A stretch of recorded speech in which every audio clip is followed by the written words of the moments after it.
Every night my daughter would go into my wife's room. One day I installed a camera to make sure my wife was still safe.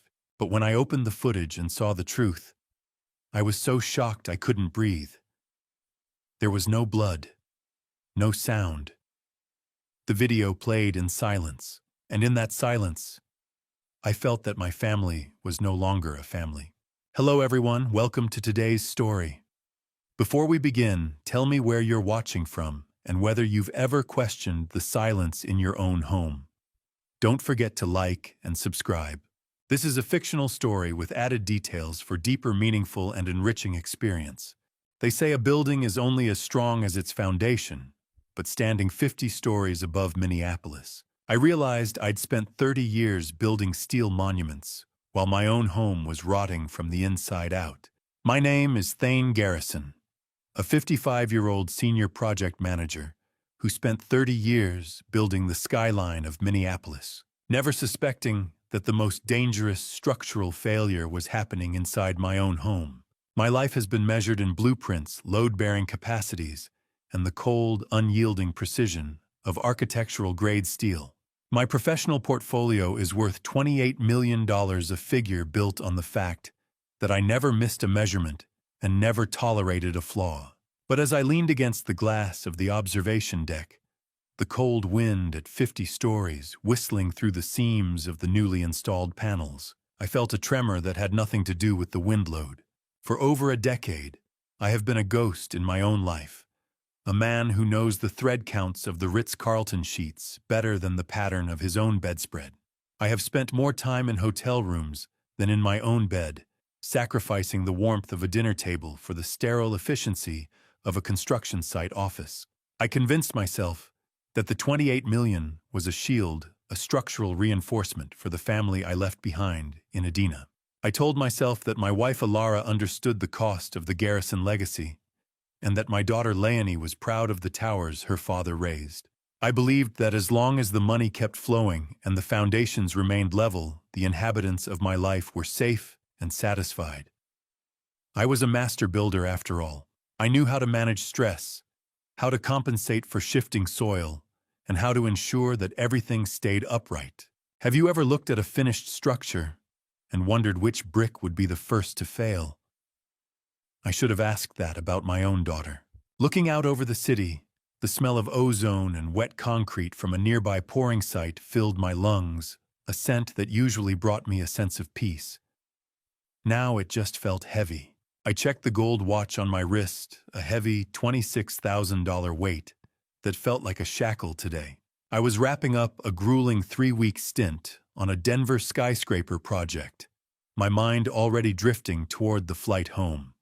Tomorrow was my 26th anniversary with Alara, 26 years of her being my anchor while I sailed into every storm that promised a higher profit margin. She deserved more than just roses this time. She deserved the man she married, not the project manager who merely visited her between deadlines.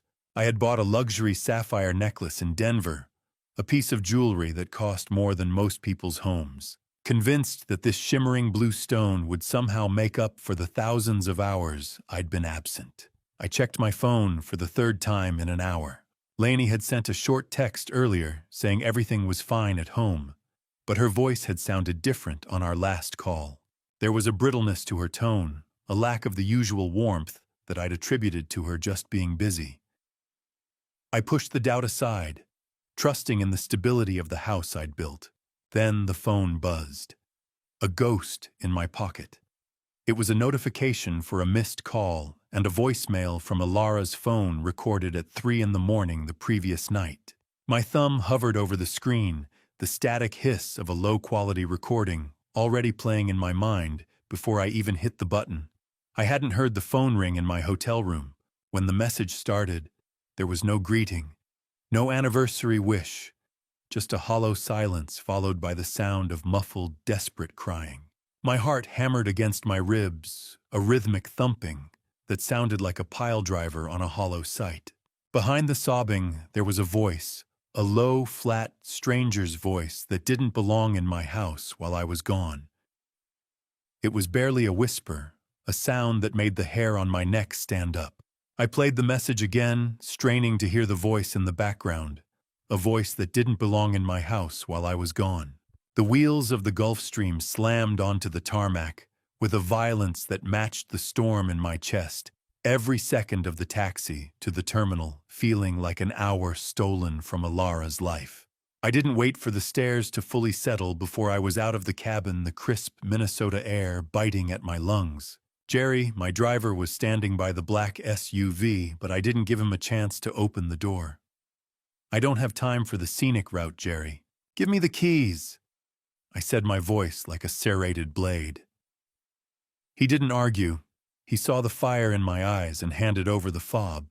I threw myself into the driver's seat, and the tires shrieked as I peeled away from the private hangar, leaving a cloud of white smoke in the moonlight. 30 miles to the front door. "Just hold on, Alara." I merged onto Highway 62, weaving through the late evening traffic with a reckless precision I usually reserved for high-stakes site inspections. The 3 a.m. voicemail looped in my head, a haunting soundtrack of muffled sobs and that low, flat stranger's voice. I ran through the logistics of my home security as the mile markers blurred past.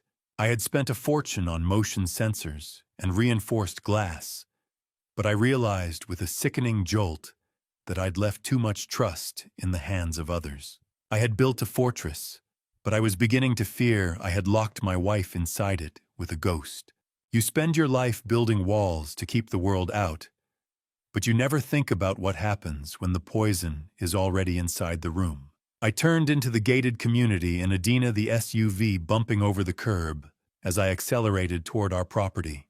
The long winding driveway was flanked by skeletal trees, their shadows stretching across the light snowfall like reaching fingers. As the house came into view, my heart sank. It was too dark for an anniversary night. Usually Alara had the entire facade illuminated warm gold spilling from every window to welcome me home. Tonight, only a single flickering light in the upstairs hallway offered any sign of life. I slammed the brakes and barely waited for the engine to die before I was at the front door. I reached for my keys, but my hand stopped. The door was unlocked, unheard of for my security-obsessed household. Someone had been in such a hurry to enter or leave they forgot the deadbolt. I pushed it open, dropping my leather bags on the marble floor with a hollow echo. I was immediately hit by a heavy medicinal smell, antiseptic and stale tea that didn't belong in my home. Alara Leone. "I'm home early," I called out, but only the wind whistling through the chimney answered me. "Why is it so cold in here?" I moved toward the living room, my boots clicking rhythmically against the hardwood. My wife, Alara Garrison, 52, sat staring at the garden we had planted together, a ghost of the woman who once commanded every room she entered. She was sitting in a high-backed velvet chair wearing a deep emerald designer gown that hung off her frame as if she had shrunk. Her skin looked gray and translucent, almost papery under the dim, recessed lighting. "Happy anniversary, sweetheart." "I brought the red ones," I whispered, stepping into her line of sight with the bouquet of roses. She flinches away as if I were a stranger, her eyes glassy and unfocused. She didn't look at the flowers. She looked through me. The roses hit the floor. Red petals scattered like blood on the white marble. Who are you?" Leonie said. "No visitors tonight?" She rasped, her voice a fragile shadow of the melodic tone I loved. I reached out, taking her dry, cold hand in mine, desperate for a spark of recognition. As I pulled her sleeve back slightly to find her pulse, I froze. Deep circular bruising was hidden under the silk, looking like someone had held her down with force. The woman who once ran an empire couldn't even recognize her own husband, but the bruises on her wrist told a story that her lips couldn't find the words for. The sharp click-clack of designer heels against the marble foyer cut through the silence like a jackhammer, snapping Alara's head toward the door with a look of terror in her trembling pupils that chilled my marrow. Standing there was Leonie Garrison, my 25-year-old daughter. Her eyes filled with a concern so polished it should have been my first warning sign. She froze for a heartbeat, her hand tightening around a leather folio. "Dad," You weren't supposed to be home until tomorrow." She said, her voice dropping into a register of practiced sorrow. She was across the room in a blur of silk, physically stepping between me and Alara, effectively breaking the contact I was trying to establish. Before I could ask about the bruises I had seen on Alara's wrist, Leonie was already delivering the blow. "It's early onset Thane. Dr. Boyd says it is aggressive. I have been doing everything myself for the last month, so you could focus on the Denver build. I didn't want to break you while you were managing that skyscraper project." I stood there, the anniversary roses still scattered on the floor, like a bloodstain on the white stone, watching my daughter reveal that she had already obtained a temporary power of attorney while I was away. She claimed it was medically necessary for immediate treatments, a legal bypass she had engineered while I was 3 states away, trusting her with my life's anchor. I watched her movements, noting how she treated Alara like a broken piece of furniture. Rather than a mother, her touch efficient, but devoid of the warmth a child should show a parent in decline.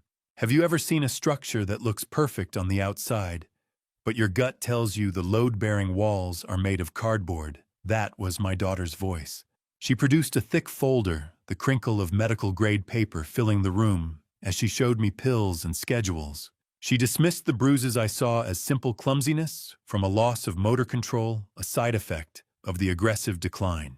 I tried to look back at Alara to find the woman who once ran a gallery with an iron will, but Leonie was already guiding her toward the stairs. "Don't push her, Dad. You'll just trigger another episode. She needs to go to bed immediately." Overstimulation at this hour leads to sundowning symptoms. I reached out to touch Alara's shoulder, but she flinched again, her vacant gaze fixed on Leonie, as if she were a prison guard rather than a caretaker. The clinical smell of the new pill bottles on the side table was suffocating, a chemical scent that had completely replaced the lavender perfume Alara had worn for 2 decades. Leonie's efficiency was terrifying. She informed me that she had already moved my things to the guest room, insisting that Alara needed a consistent sleep environment, without the interruption of a partner who had been gone for weeks. I felt the aggressive coldness of the guest room sheets as I finally sat on the edge of the bed later that night, the house around me feeling like a hollowed-out shell. Diagnosis: Alzheimer's. My mind screamed, lie. I have spent my life reading blueprints looking for the one weak point that could bring down $100 million of investment. There was a structural failure in Leonie's story, a hairline crack that she hadn't managed to plaster over. I opened the medical folder she had left on the hallway table, my hands steady even as my heart raced. My eyes locked onto the signature of the prescribing physician. Dr. Kenneth Boyd. It was a name that made the hair on my neck stand up. I remembered him from 5 years ago, a specialist I once blacklisted from a major construction site for forging safety inspections and taking kickbacks from contractors. Leonie's perfect medical report was signed by a man I knew would sell his soul for a decimal point in the right place. And suddenly the bruises on Alara's arm looked like a crime scene. Sleep didn't come to a man who specialized in structural integrity when he suspected his own family's foundation was built on shifting sand and lies. I lay fully clothed on the guest room bed, staring at the ceiling fan as it sliced through the stagnant air in a hypnotic, useless rhythm. My ears were tuned to the internal hum of the Adena estate, every groan of the floorboards and hiss of the air conditioning analyzed with a project manager's precision. I couldn't stop thinking about Boyd. What did you promise her to sign that report? Kenneth, a man like Boyd, didn't just stumble into a family tragedy. He was invited usually by someone with something to hide. I felt a chill that had nothing to do with the temperature. The silence in this house used to be peaceful, a reward for the months spent on loud, chaotic sites. Now it felt like a physical weight, thick and suffocating. As I reached for the door handle to inspect the hallway, my hand brushed against the metal. I froze. The sharp, metallic scent of the hallway smart locks was new. I realized then that Leonie had replaced all the original hardware on Alara's room with smart locks that only she could control via an app on her phone. She hadn't just secured the room. She had partitioned it from me. It was 1:45 a.m. when the first movement broke the stillness. I heard the distinct click of a door and soft, rhythmic footsteps, the kind of practiced creep that suggested this wasn't the first time. I opened the guest room door an inch, the cold floorboards biting against my bare feet. A shadow moved across the blue glow of a distant nightlight. It was Leonie. She didn't turn on the main lights, which was my first red flag. A doting daughter caring for a sick mother in the middle of the night usually needs to see what she is doing. I watched as she slipped into the master bedroom, the door sealing shut behind her, with a soft, electronic beep of the new lock. I started a mental countdown. 1 minute. 5. 10. My mind looped through the possibilities, but none of them sat right.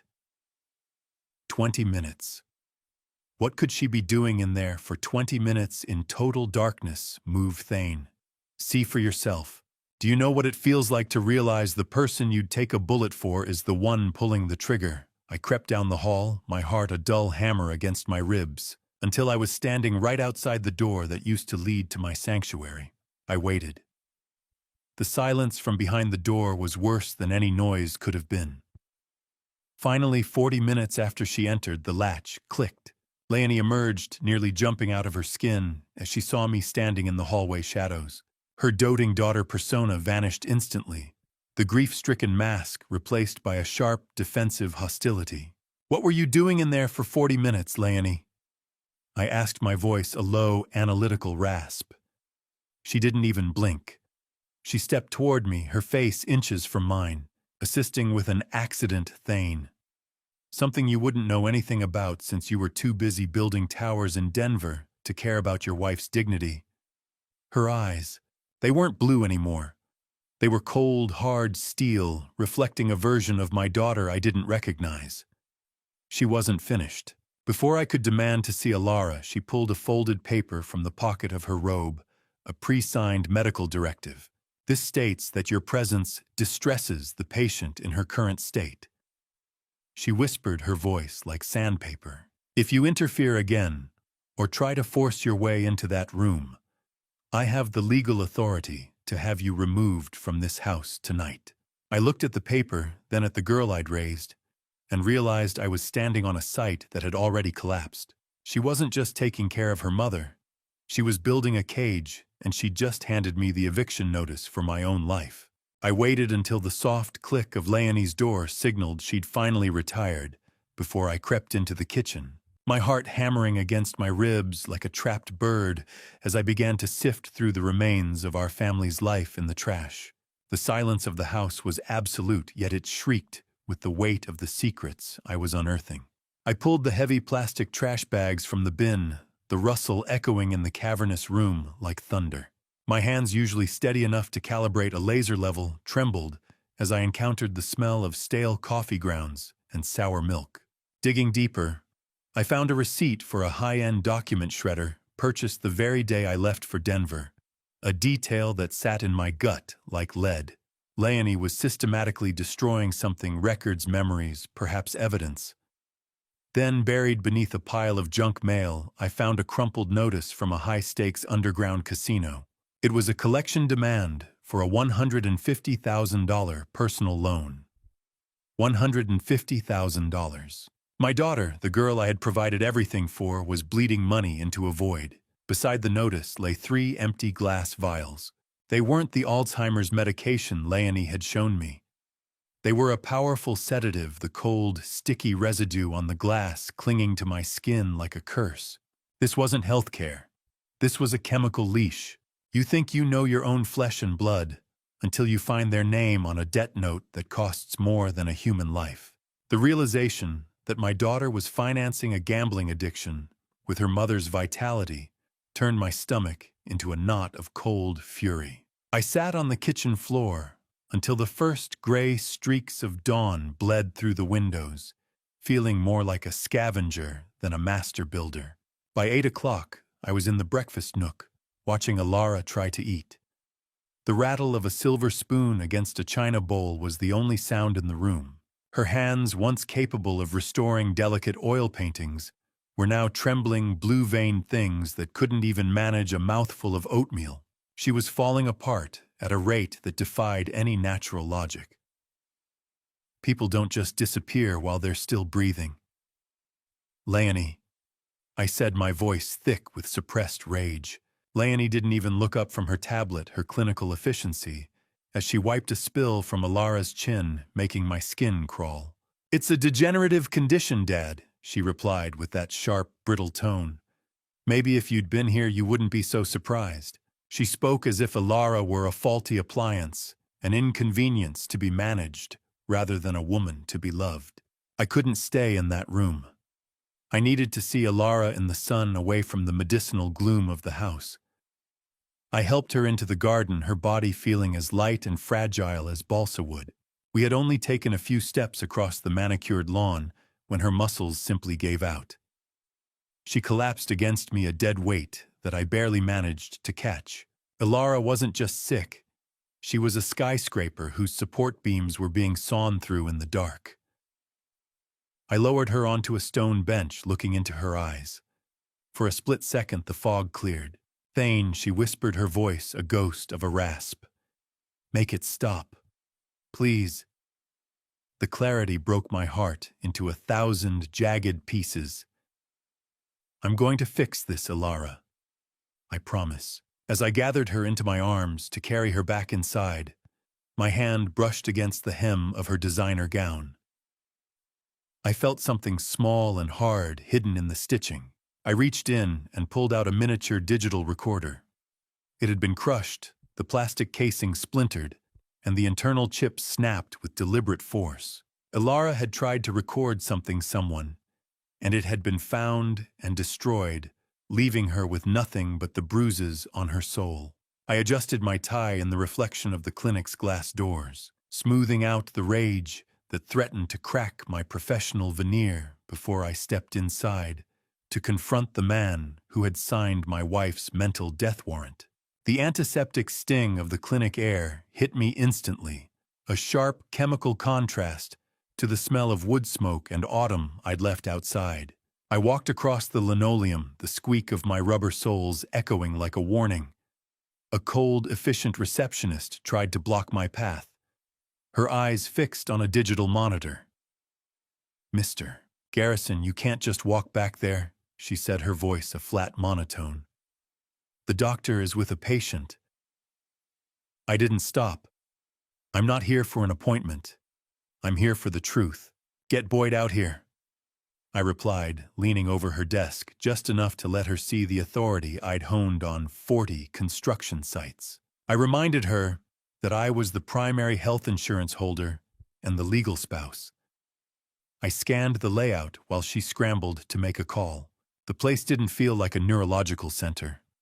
It felt like a private clubhouse, hushed and over-decorated, designed to keep the outside world at a comfortable distance. Within minutes, the man himself appeared. Dr. Kenneth Boyd, a 63-year-old neurologist, with a smile that never reached his predatory eyes, stood behind a mahogany desk that cost more than a nurse's yearly salary when we eventually settled into his private office. He projected an air of manufactured empathy that I found revolting. He began recycling the same Alzheimer's script I'd heard from Leonie, citing atypical rapid onset and high-stress triggers. I sat there, my hands clasped tightly in my lap to hide the tension. How much does it cost to buy a doctor's signature? In Minneapolis, apparently, it was a piece of jewelry and my wife's sanity. I noticed a high-end luxury watch on Boyd's wrist, the exact limited edition model Leonie had bragged about buying for a special client last month. The gold glint of the watch face under the office lights was a beacon of corruption. I pushed him for the digital lab results, my voice a low, dangerous rumble. "I build skyscrapers, doctor. I know when a report has been doctored to hide a structural failure. I want the raw data." He didn't flinch, but his eyes shifted to the cold glass of the office window. "There's been a server glitch, Thane. It's temporarily locked the records. I'll email them to you later tonight." It was a lie I'd heard 100 times from crooked contractors, and it confirmed everything. I allowed him to escort me toward the exit, playing the part of the frustrated but defeated husband. As I passed a side employee entrance, I spotted a flash of familiar blonde hair. I ducked back into a small alcove, my heart hammering against my ribs. Leonie was walking through that side door, bypassing the waiting room entirely. I watched as she greeted Dr. Boyd in the hallway. Then she touched him. Not a daughter's touch, a lover's. She reached out and adjusted Boyd's collar with a proprietary flick of her fingers, and they shared a look of familiar predatory intimacy that made my skin crawl. It wasn't professional. It was a partnership. Is he gone?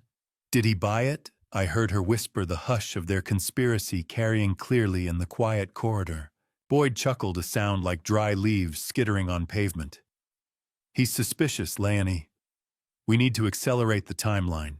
He reached into his lab coat and handed her a fresh batch of unlabeled vials. Here, sweetheart. Keep her steady. My own daughter was standing there receiving a chemical arsenal from a man she was sleeping with to destroy the mother who had given her everything.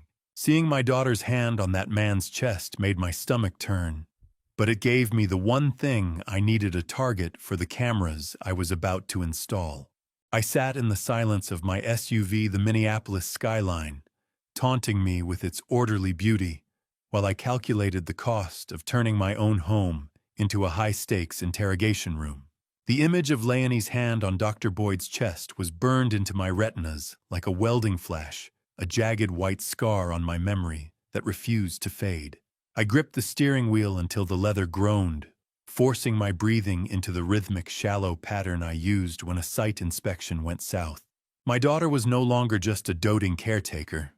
She was an operative in a coordinated assault on the woman I loved. I needed eyes where I was blind. I needed a recording that couldn't be disputed by a disgraced doctor's forged medical charts. The glare of the late afternoon sun on the windshield blinded me for a second as I pulled out of the clinic parking lot heading south toward Bloomington. I wasn't looking for a retail security solution. I was looking for industrial-grade betrayal. I pulled up to a nondescript storefront, nestled between a specialized plumbing wholesaler and a high-end data recovery firm. The shop had no flashy neon signs, just a small etched plate on the glass. Inside, the air was thick with the smell of solder and static, the low hum of server fans providing a constant white noise soundtrack to the business of secrets. A young clerk with tired eyes looked up from a circuit board. I didn't wait for a greeting. I need 24-hour remote access, encrypted server storage, and no physical lights on the units. I said, my voice cutting through the electronic hum. He paused, recognizing me from a business journal article I'd seen on his counter earlier. Mr. Garrison, right, I saw your latest tower project. I ignored the pleasantry, my focus purely tactical. This isn't for a nursery kid. I'm securing a high-value asset against a persistent threat. He nodded slowly, then dropped a bombshell that nearly knocked me off my foundation. He mentioned that a young woman matching Leonie's description had been in the store 3 weeks ago, asking specifically about the effective range of high-frequency signal jammers. My skin crawled as the implications settled into my bones. Have you ever felt the skin on your neck crawl when you realize the predator you're hunting has already been hunting you? Leonie hadn't just been planning a poisoning. She had been researching how to blind me before I even knew there was a fight. I meticulously selected my arsenal 4K micro cameras, disguised as smoke detectors, a phone charger for the kitchen, and a nondescript digital alarm clock for Alara's nightstand that looked identical to the one she'd owned for years. The cold plastic of the micro camera lenses felt like ice in my hand. I paid in cash, pulling the bills from a private reserve I kept for site emergencies, ensuring no digital paper trail would ever alert the family accountants or the daughter who watched them like a hawk. My phone vibrated against my sweaty palm, the screen flashing Leonie's name. I took a breath, letting the project manager persona slide over my rage like a protective shroud. Hey, sweetheart, I said, my voice steady enough to fool a lie detector. I'm just tied up reviewing site permits for the new phase. I'll be back for dinner. Her reply was saccharine, but I could hear the new edge of confidence beneath the warmth. Mom is resting, Dad. She's so much better when it's just the two of us. Don't rush back. The black bag of cameras on the passenger seat felt heavier than 100 tons of structural steel. It was a weight of proof, a burden of truth. I wasn't sure I was ready to carry, but I had no choice left. As I walked back to the SUV, I opened the demo app on my phone to test the receiver sync. A notification popped up immediately, showing an active unauthorized Bluetooth signal broadcasting from the undercarriage of my own vehicle. My heart stopped. It was a localized tracker, a small magnetic leech fed by my own car's battery. My daughter hadn't just occupied the house. She'd turned my own tools against me, and now I had to figure out how to install my eyes without her seeing the blink. I didn't head straight for the driveway. Instead, I pulled into a muddy construction site 2 miles away, crawling under my own SUV with a flashlight between my teeth, to rip out the digital parasite my daughter had used to tether me to her lies. The metallic tang of the flashlight casing was bitter against my tongue, a reminder of the foul game I was now forced to play. I felt the grit of mud and road salt on the undercarriage as I located the small magnetic leech near the rear axle. My heart hammered against my ribs, but my hands remained the steady tools of an engineer. I didn't just smash it. I saw a long-haul delivery truck idling near the site entrance, and with a calculated flick of the wrist, I attached the tracker to its chassis. Follow that truck to St. Paul, Leonie. I'm going off the grid. I had exactly 30 minutes before their specialist session with Ilara was scheduled to end a window narrower than the tolerances on a high-speed rail line. I drove a secondary route avoiding every main thoroughfare and parked my SUV 3 blocks away under the cover of a weeping willow. I entered the estate through the wooded perimeter, where I'd played as a child, the familiar scent of damp pine needles doing nothing to soothe the adrenaline flooding my system. I slipped through the basement utility door, moving with the silence of a man who knew every joist and beam of the house he'd paid for. I ascended the stairs, my ears straining for the slightest sound. I realized immediately that the atmosphere in the master bedroom had changed. Leonie hadn't just been asking about signal jammers. She had already installed a professional-grade white noise generator. The high-pitched whine was subtle, a steady hiss that was designed to mask any sounds of struggle or loud, desperate conversation. It made the air feel thick, pressurized. Click. The house felt like it was breathing with me. Or maybe it was just the vents. I didn't have time to dwell on the violation. I moved to the kitchen, installing a micro camera inside a hollowed-out ventilation grate that gave me a perfect view of the breakfast nook. Then I hurried back to the master suite. The smell of cedar oil Ilara loved was still there, but it felt tainted now. Forgive me, Ilara. I have to be your eyes because they've stolen your own. My hands were trembling as I opened the casing of the high-end designer clock on her nightstand, fitting the 4K lens into a gap no larger than a pinhead. Focus on the connection. Syncing. 10%. 50. Done. My engineering mind fought against the visceral disgust of spying on my own wife's most vulnerable moments, but the alternative was leaving her to drown in the dark. I was the architect of this house, but today, I was its ghost, haunting the halls I'd paid for with 30 years of sweat. I made one final sweep of the nightstand, checking for anything Leonie might have missed. My fingers brushed against a hidden latch I'd built into the back of the drawer years ago, a place Ilara kept her private journals. I slid it open, expecting a diary, but my breath hitched in my throat. I found a stack of pre-filled death certificate drafts. Everything was there. Her name, her date of birth, the cause of death listed as cardiac arrest, secondary to neurodegenerative complications. Everything was filled out in black ink, except for the final date of passing. My own daughter had already planned the funeral while the body was still warm. The gravel crunched in the driveway. Leonie was home early, and I was still standing in the middle of the master bedroom with a handful of my wife's death warrants. I shoved the death warrants into the small of my back under my belt just as the master bedroom door swung open with a predatory creak that signaled the end of my invisibility. The sharp crinkle of the warrants against my skin felt like a live wire, but I didn't have time to flinch. I scrambled away from the nightstand, snatching a hand towel from the ensuite rack as I turned to face the room. Leonie stood in the doorway, her frame backlit by the hall lights, her eyes narrowing as they swept over the furniture I had just violated. "I'm leaving now, Leonie. The Denver Foundation is cracking. I don't have time for a debrief." I said, my voice projecting the high pressure, authoritative snap I usually reserved for stalling subcontractors on a failing job site. My heart was a drum against my ribs, but I kept my breathing level. "You look flushed, Dad. Are you sure you're feeling all right to fly?" she asked, her tone dripping with a concern that I now recognized as a diagnostic probe.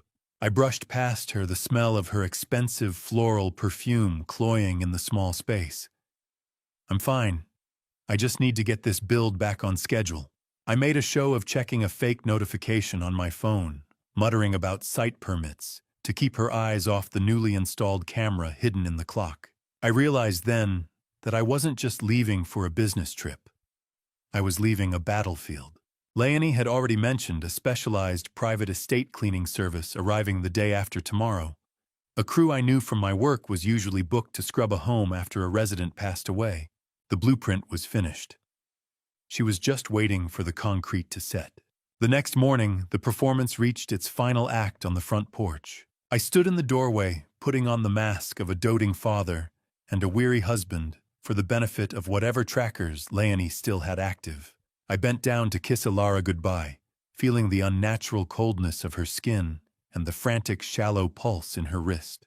She looked through me, her eyes clouded by whatever chemical leash Leonie was tightening. I reached into my pocket and handed Leonie a large roll of cash, a heavy stack intended for emergency medical expenses. I watched her fingers twitch with a greed she couldn't quite suppress as she tucked the money away. "Take care of her, Leonie. She's everything to me," I said, the words tasting like ash in my mouth. "Don't worry about a thing, Dad. Everything is under control," she replied, smiling with a warmth that chilled my spine. Have you ever looked into the eyes of your own child and realized you were looking at a stranger with a blueprint for your destruction? I walked to my SUV without looking back, knowing that if my cameras failed, I might never see Alara breathe again. I drove to the airport in a fugue state, the weight of the death warrant still pressed against my spine. I didn't stop until I was strapped into the leather seat of my private jet. The hangar door closed. The world I knew stayed outside. As the engines began their low-frequency vibration and the plane reached cruising altitude, I pulled my smartphone from my jacket. My hands were finally shaking as I opened the encrypted app. The 4K feed was crystal clear, a window into the Adina estate that Leonie didn't know existed. The master bedroom was empty, the white noise generator probably still hissing in the silence. I switched the view to the kitchen and felt the air leave my lungs. Leonie wasn't caring for her mother. She was in the kitchen, her movements fluid and buoyant as she danced to a rhythm only she could hear. She reached into the wine cellar and pulled out an expensive vintage I'd been saving, popping the cork with a celebratory sound that carried perfectly through the micro mic. She poured a glass, her face lit by the icy blue glow of her own phone on the counter. She was talking to someone on speakerphone, her laughter jagged and cold. "We're in the home stretch," she said, her voice dripping with anticipation. "Dr. Boyd is ready." The 4K feed was crystal clear, and as I watched Leonie lift her glass to the camera she didn't know was there, I heard the voice from the 3 a.m. voicemail finally identify itself on the other end of the line, discussing the payout. The altitude of the plane felt like a cruel joke.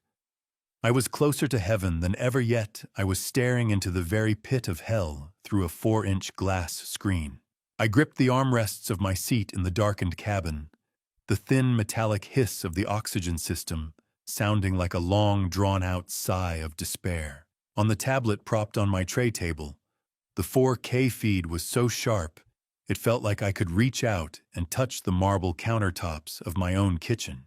Leonie was still there, leaning over her phone on speakerphone, and then the voice on the other end spoke again. My blood turned to ice. Ethan Clark, a 30-year-old, with a razor-thin conscience and a mind for corporate theft, was the man I had stripped of his career 3 years ago. Now he was trying to strip me of my family. I remembered him as the aggressive young analyst I'd fired for corporate espionage, the one Leonie had recently introduced to me as her financial advisor. She'd claimed he was helping her grow her trust fund, but the conversation I was hearing now had nothing to do with market dividends and everything to do with a liquidation timeline. "Is the blueprint ready for the final sign-off?" Leonie Ethan's voice asked, crackling through the iPad's small speakers. Leonie didn't even look up from the wine glass she was swirling. "He's in the air, Ethan. The house is quiet. It's time to close the contract," she replied. I hit the record button on the app, my hands shaking with a cold, predatory fury as I realized they weren't just taking my money. They were taking my life's foundation. I watched as Leonie set the wine glass down and moved toward the kitchen cabinets with a purpose that made my stomach churn. She reached into a hidden compartment I had built under the primary cabinet, a space I'd originally intended for the deed to the house, and pulled out a porcelain mortar and pestle. "If you ever think you know what evil looks like, look at the face of a child smiling as they prepare their parents' last meal." She began to unpack several distinct types of pills from a nondescript plastic bag. I watched, paralyzed by a clinical horror, as she placed 3 white tablets and 2 blue ones into the bowl. The grinding sound of the mortar against the porcelain was faint, but distinct, a rhythmic, bone-chilling scratch that signaled the end of Ilara's lucidity. Leonie's hands were steady, the hands of a professional builder turned professional killer. She wasn't just crushing medication. She was crushing Ilara's ability to fight back, preparing a chemical leash of sedatives and scopolamine that would induce the perfect imitation of a terminal fog. "Just a little more sweetness for you, Mom. For your memory," she whispered to the empty room. "I'm the only one who takes care of you now." She stirred the white powder into a dark amber liquid, her focus absolute. Crush, stir, pour. The mechanics of murder were so simple. It was a structural demolition of a human mind executed with the same precision I used to plan a load-bearing wall. I leaned forward, my face inches from the cold blue glare of the screen. I watched the dark liquid swirl as the powder dissolved, a toxic dark brew that looked like nothing more than an evening comfort. Leonie checked the digital chime of her watch, a sharp sound that echoed in the quiet kitchen. I realized then that this wasn't just a casual evening ritual. It was a synchronized act. She was timing the dosage with Ethan's arrival at the estate's perimeter. The plan was moving at a pace that suggested they had a deadline I hadn't yet calculated. I felt morally shattered, a man who had spent 40 years building safety into the world, only to find that the deadliest threat had been sleeping under his own roof.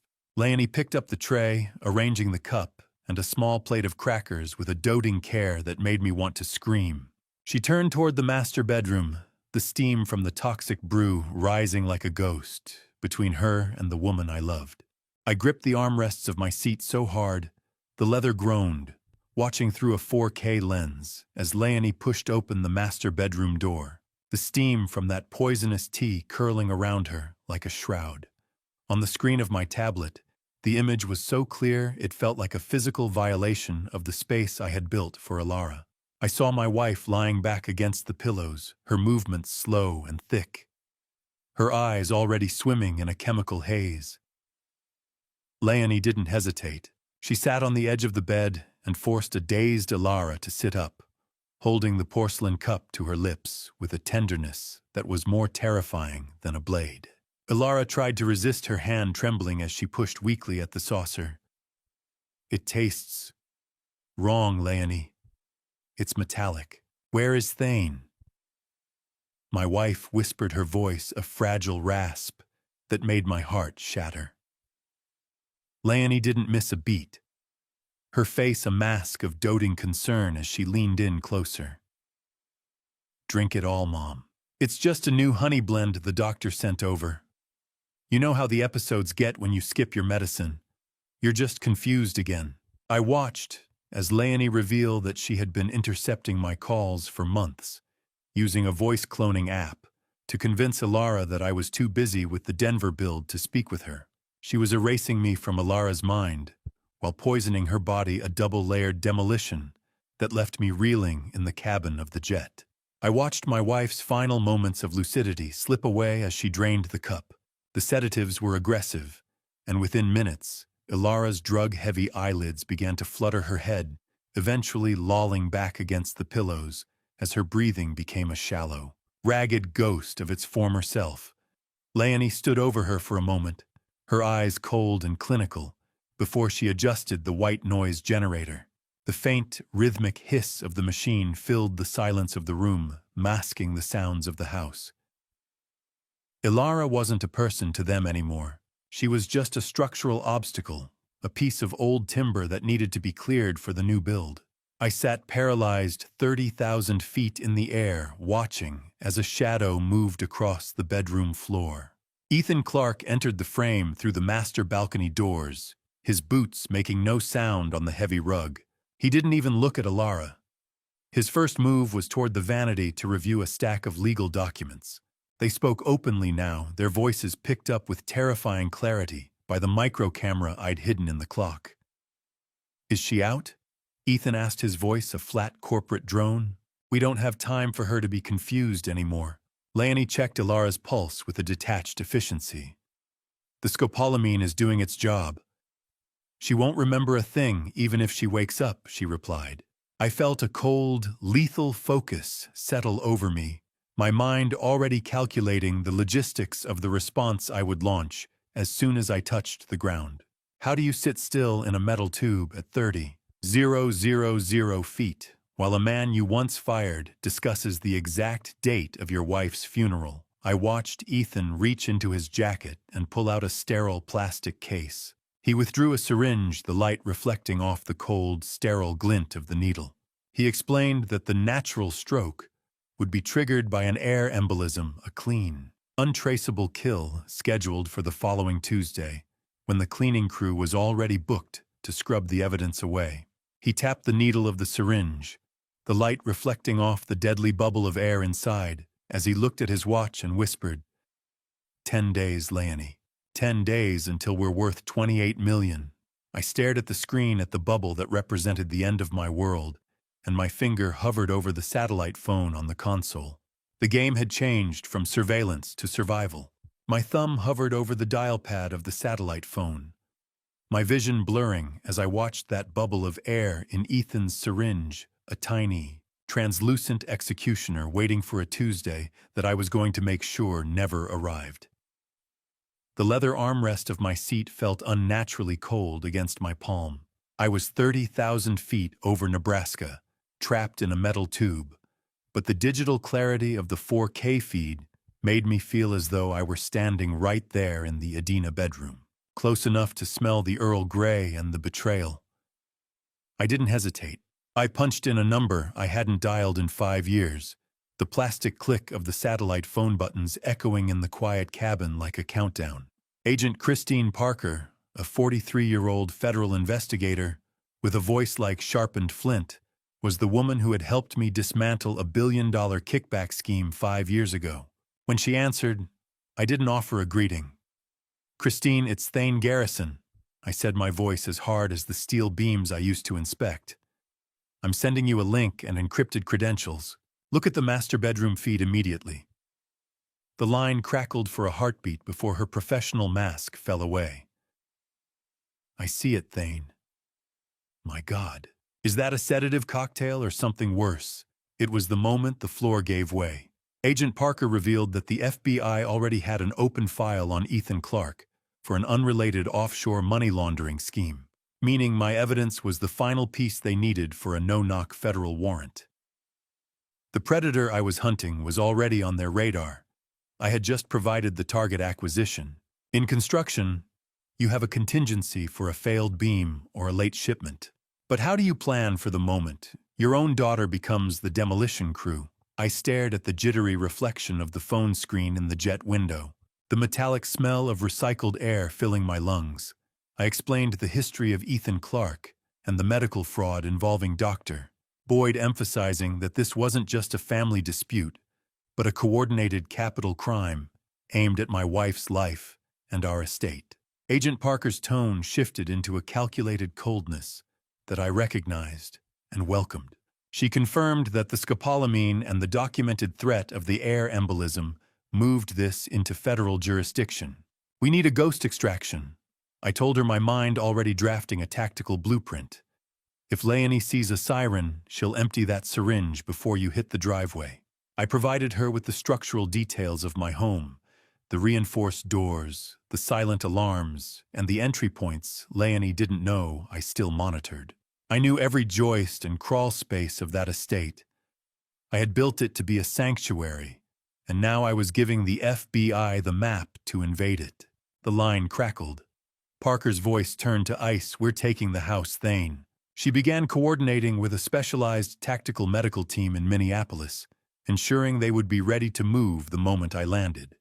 We're initiating the protocol now, she continued. You land in 3 hours. We'll have a secure terminal ready for your arrival.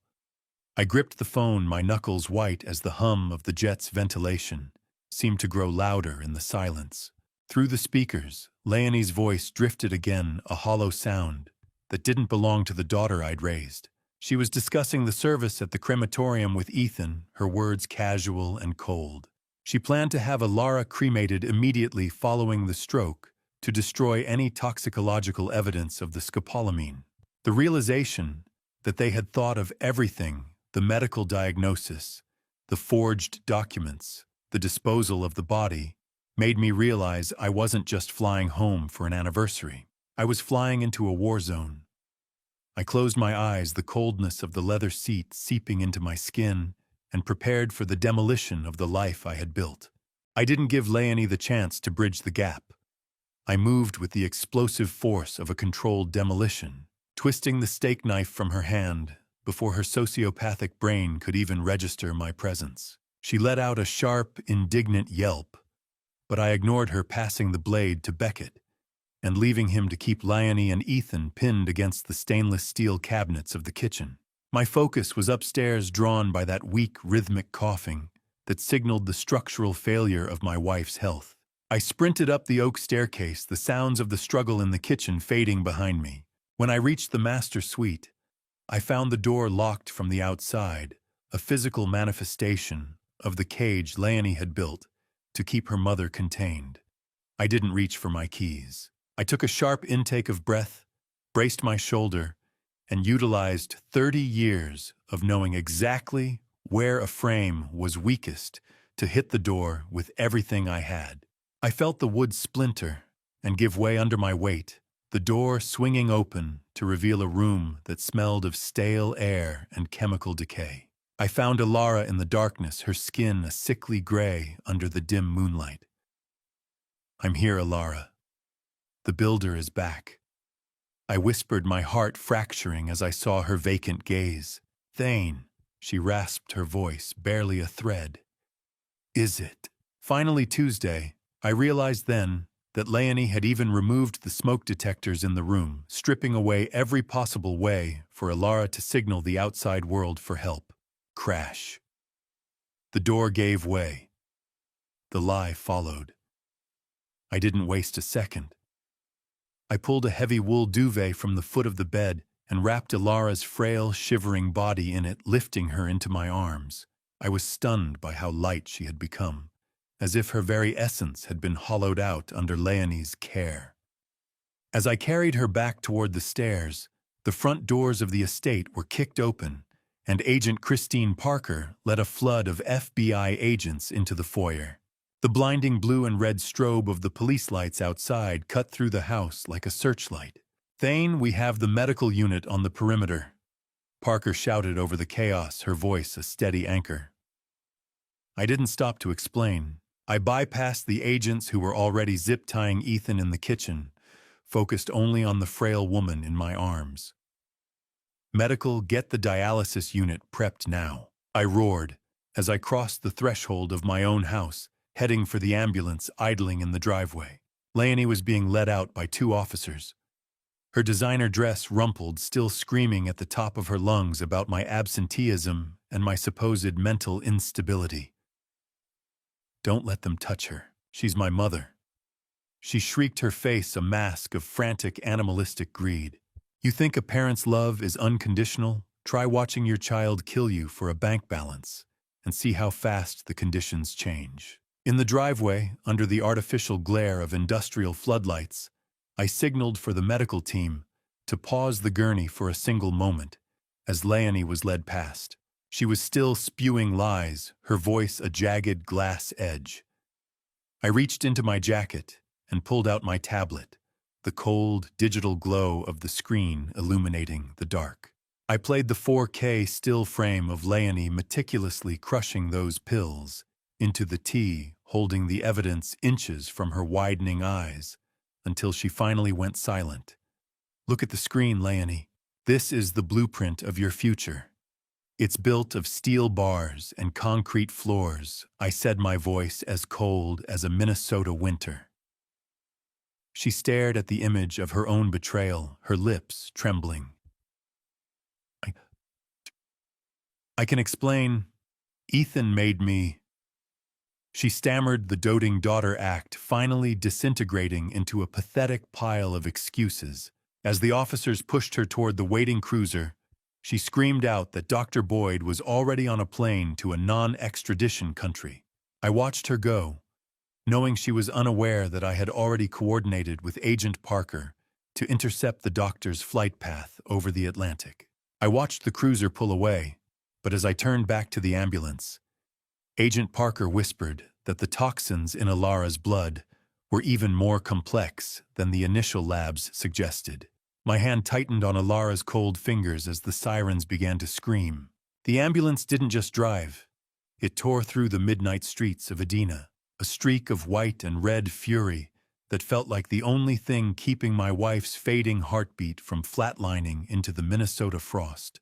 I gripped Alara's hand inside the swaying high-tech cabin, my eyes fixed on the rhythmic thumping of the floor beneath my boots. The sirens were a jagged scream in the night, yet they were the only music I wanted to hear. A lead paramedic, his face tight with focus, leaned over a monitor. "Her vitals are bottoming out. We need a direct line to toxicology," he shouted.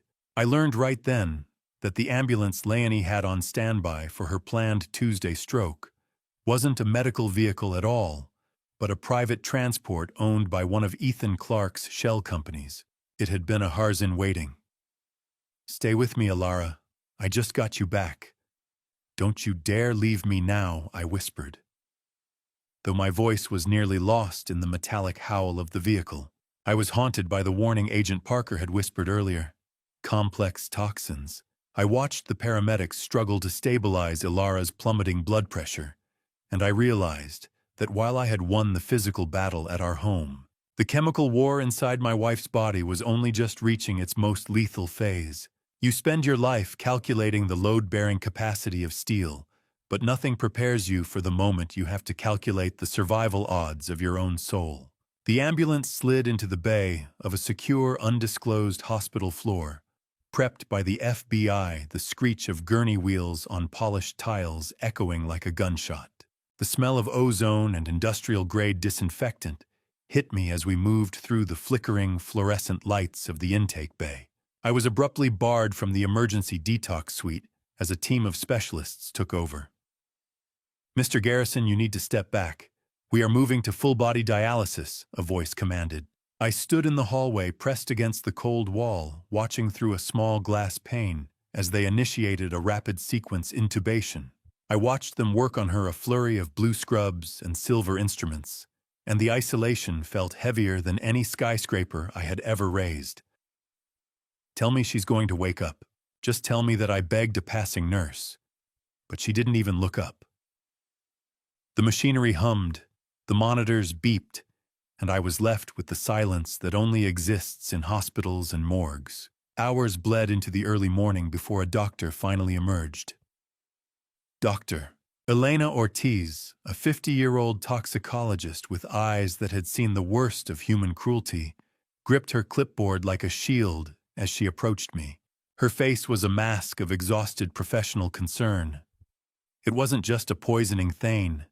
It was a chemical erasure, she said, her voice dropping into a low, somber tone. She revealed that the complex toxins weren't just simple sedatives. They were a calculated neurodegenerative cocktail designed to mimic Alzheimer's, while slowly and systematically shutting down the central nervous system.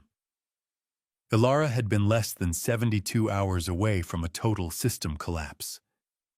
Then she delivered the crushing news that made the world tilt on its axis.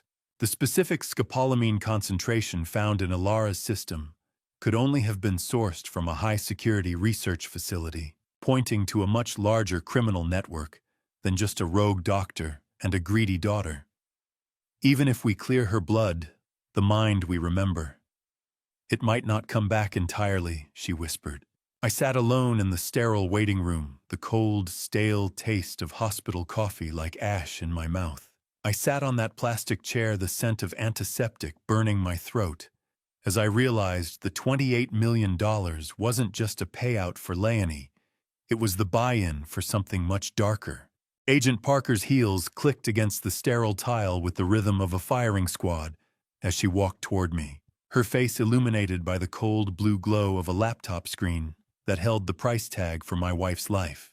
I sat in the corner of the secure waiting room, my back against the unforgiving plastic of the chair, feeling the weight of the last few hours settle into my marrow. The smell of industrial floor wax was thick in the air, a scent I usually associated with a finished lobby, but now it felt like the smell of an ending. I watched the blue-tinted shadows under Parker's eyes as she sat across from me, the hum of the laptop fan, the only sound in the small windowless space. She didn't offer comfort. She offered data. I leaned forward, my mouth dry as a construction site in July, watching her fingers dance across the mouse with a cold, metallic click. I learned that Leonie's financial tailspin wasn't a slow erosion of character, but a catastrophic structural failure. The forensic report showed a series of massive wire transfers to an offshore gambling syndicate known as the Red Vault. My daughter hadn't just made a mistake. She had been trapped. Her debt didn't come from a series of bad hands over a lifetime. It was a single weekend loss in a rigged game designed specifically to trap wealthy heirs with deep trusts and even deeper insecurities. $4 million in gambling debt? I rasped, my voice sounding like gravel under a tread. How did she even get through the door? They didn't want your money, Thane Parker replied, her voice as flat as a spirit level. They wanted the interest on your wife's pulse. To a builder, a spreadsheet is a promise of completion. To these monsters, it was a ledger of a slow-motion execution. Parker clicked into a specific encrypted file found on Ethan Clark's server, and the air in my lungs felt like it had turned to concrete. The document was titled Garrison Liquidation. It was a cold, mechanical blueprint for the dismantling of my entire existence. I watched the columns scroll by Ilara's jewelry with estimated resale values, the inventory of her art gallery, and even the Adina estate with projected auction dates. They had an auction date for her engagement ring, I whispered, staring at the screen where the symbol of my life's commitment was reduced to a SKU number. It's scheduled for next month. Ethan wasn't the lover Thane. He was the liquidator. He was the bridge between your daughter and the syndicate. The most horrifying column on the sheet was labeled D+date. I realized with a sickening jolt that it was a calculation of how quickly the trust would clear after a confirmed natural passing. They had timed her death to maximize their profit margins, ensuring the insurance and the trust would pay out before any forensic questions could be raised. I felt a calculated fury rising in my chest, a cold, strategic realization that the daughter I had raised had sold the blueprints of our home to the very wolves at the door. How do you explain to a man who built a legacy that his own blood sold the blueprints for scraps. I stared at the screen, my mind already calculating the counter-demolition I was going to launch. But as Parker scrolled further into the syndicate's contact list, I saw a name that made the world tilt on its axis. It wasn't just a list of criminals and gamblers. I recognized the name of a rival developer, a man I'd shared cocktails with at the country club for years. This was the same man who had been trying to force me into a merger, a hostile takeover of my firm that I had resisted at every turn. I realized then that my daughter was just the tool he had used to break my foundation. He hadn't just wanted my company. He had wanted my family's total destruction to clear the path for his own. I stared at the name on the screen, a man I'd shared cocktails with at the country club, and realized that my daughter was just the tool he used to break my foundation. I watched the clinical white of Dr. Boyd's office transform into a sea of tactical black and blue, my tablet screen capturing the exact moment the architect of Alara's misery realized his tenure as a god in a white coat was officially over. I was sitting in a nondescript FBI surveillance van 2 blocks away, the hum of the cooling fans and the smell of stale coffee grounding me as the raid began. Through the hidden security feed I had patched into, I saw Dr. Kenneth Boyd freeze. He wasn't looking at a patient. He was staring at a proximity sensor alert on his phone. His disheveled silver hair caught the light as he scrambled toward a heavy-duty shredder in the corner. The rhythmic whir of the document shredder started up a desperate grinding sound as he began feeding Alara's real medical records into the teeth of the machine. Secure the servers. Don't let him wipe the patient logs. Agent Parker's voice crackled through the comms. The tactical team burst through the reinforced oak doors, but Boyd was a man who had built his own sewer exits. He managed to slip through a pre-planned escape hatch, hidden behind the vanity in his private bathroom. "He's in the wall, check for a service elevator," a voice screamed. I discovered right then that Boyd wasn't just planning a simple flight. He had a dead man's switch in his cloud storage set to release Alara's falsified Alzheimer's records to the public if he didn't check in every 6 hours. He had intended to bury her reputation, even if he couldn't bury her body. A rat always knows where the sewer exits are, and Boyd had spent years digging his tunnels under the cover of his Hippocratic oath. I received a frantic update from Agent Parker that Boyd's burner phone had just pinged at a private airstrip near St. Paul. I didn't wait for permission. I threw my SUV into gear, my mind calculating the doctor's flight path, based on the fuel capacity of the small Cirrus jet I knew was registered to one of Ethan's shell companies. The cold bite of the autumn Minnesota wind whipped against my face as I raced toward the airfield, the sky a bruised purple over the horizon. I arrived at the perimeter fence just as the first wave of FBI cruisers swerved onto the runway, their sirens a jagged howl. "He's got a flight plan for the Bahamas. We have 3 minutes before he's in the air." Parker's voice was an icy whip. "Ground the plane. Use the SUVs to block the wings." I watched from the fence line, my knuckles white against the chain link, as the black cruisers pinned the small jet against the massive steel hangar doors. Tires screamed. The jet braked. The sky was closed for business. The whine of the jet turbine died down into a pathetic whistle, and the smell of aviation fuel and burnt rubber filled the air. I saw the cockpit door fly open. Dr. Boyd was pulled from the seat by 3 tactical agents, his expensive silk shirt stained with jet fuel and grease. He looked like a broken man, but his eyes were still full of venom. As they dragged him across the concrete toward the lead cruiser, he began to scream, his voice cracking with a frantic, high-pitched desperation. It was Leonie. She was the one who suggested the air embolism. He shrieked, his face contorted with terror. She was the alpha. I only provided the tools. I stood there watching the man who had tried to erase my wife's soul, and I felt a cold sense of closure that offered no comfort. Boyd was face down on the concrete, his disheveled silver hair matted with sweat. But the look he gave me as he was dragged away told me that the dead man's switch had already been triggered. I checked my phone. The first news alerts were already popping up, headlines screaming about the secret mental decline of the Garrison matriarch. The structural damage to Ilara's life was now being broadcast to the very world she had spent decades trying to inspire.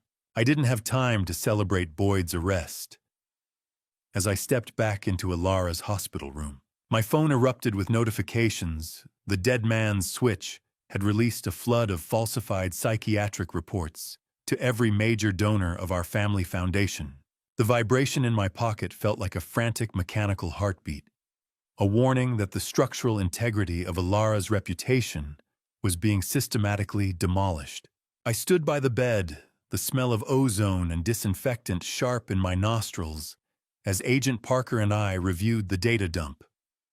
It was a masterpiece of character assassination. The files contained fabricated neurological assessments, suggesting Ilara had been suffering from progressive dementia for years, and that I had been hiding her to maintain control of the Garrison. Trust. She didn't just want her dead Parker. She wanted her legacy erased. I rasped, my fury tightening into a cold, hard knot. I realized this was Leonie's ultimate contingency to destroy Ilara's credibility, so that any testimony she gave would be dismissed as the delusional ramblings of a broken mind. Parker didn't look up from the screen, her face set in a grim line. We'll counter it with the 4K footage, Thane. Hard data beats a doctored psychiatric report every time, she assured me, but I knew the damage was already spreading through the digital ether like a contagion. Have you ever looked into the eyes of the person you love and realized they've been screaming for help from inside their own skin for a year? I turned back to the bed as the heart monitor rhythm shifted its steady beep, quickening into a sharp, insistent tempo. Ilara's eyes fluttered open, the glassy, vacant stare replaced by a sudden, painful clarity that nearly brought me to my knees. She recognized me instantly, her hand reaching out for mine with a strength that surprised the nursing staff. Thane, she whispered, her voice a ghost of a rasp. The cold, dry texture of her hand felt like parchment against my palm. She began to speak the words, spilling out in a desperate rush, as if she were afraid the fog would reclaim her. She revealed a level of cruelty I hadn't even imagined. Leonie had been recording Ilara's confused moments for months to build the dementia narrative, but she was actually using a taser-like device hidden off-camera to provoke the physical spasms and terror seen in the videos. My daughter hadn't just been a poisoner. She had been a torturer. She remembered every drop of tea, every cold smile. I heard her Thane. I couldn't move my tongue, but I heard her laughing. With that man in our kitchen, Ilara said, her eyes filling with a raw, agonizing heartbreak. She told me the tea was for my own good. She called it mercy while she held the glass to my lips. We sat there in the shared silence of a shattered life, the rhythmic beep of the monitor the only witness to our grief. But the relief of her awakening was short-lived. Ilara gripped my arm, her fingernails digging into my skin with a sudden sharp intensity. She leaned in, her voice dropping to a terrifyingly low frequency.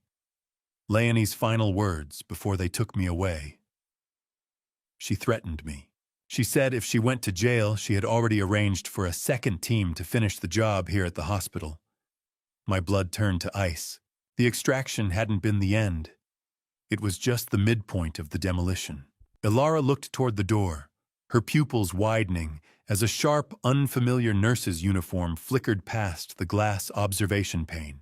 Ilara gripped my arm, her voice a ghost of a rasp, as she looked at the door and whispered, Thane, the nurse who just left. She's not on the hospital staff list I saw earlier. I didn't wait for the fake nurse to reach for her tray. I lunged for the security alarm, my hand slamming the red button as I pulled Ilara's bed into the bathroom, locking the reinforced door just as the first shot shattered the hallway glass. The vibration of the red alarm button pulsed through my palm, a frantic mechanical heartbeat that matched the adrenaline flooding my system. Inside the small bathroom, the smell of ozone and industrial bleach felt suffocating, but it was a sanctuary. I held Ilara close, her frail body shaking against me as the muffled sounds of a struggle erupted in the suite. The sharp crack of a second gunshot hitting glass echoed through the vents. It lasted less than 2 minutes. When Agent Parker finally signaled the all-clear, the nurse was face down in the hallway, neutralized by the FBI security detail. Parker confirmed the assassin was a professional cleaner hired by Ethan's syndicate. My jaw tightened until it ached. I realized right then that as long as Leonie believed she had a single percentage point of a chance at the Garrison fortune, Ilara would never truly be safe. They're not stopping Parker. They'll keep coming as long as there's a trust fund to inherit. I said, my voice as cold and hard as the steel joists I'd spent my life inspecting. Parker looked at me with concern. You're going to the jail. Thane, she's highly manipulative. I didn't care. I made a cold executive decision to end the familial bond once and for all. I needed to perform a total demolition of her hope. A building that's been condemned doesn't need a renovation. It needs a wrecking ball. I was that ball. 2 days later, I arrived at the Hennepin County Jail, the cold hum of the ventilation system, providing a sterile backdrop to the smell of industrial cleaner and unwashed bodies. I sat behind the reinforced glass of the visiting room, my hands steady on the cold metal counter. Leonie was brought out looking disheveled, but immediately launching into a performance of hysterical grief. Dad, thank God Ethan made me do it.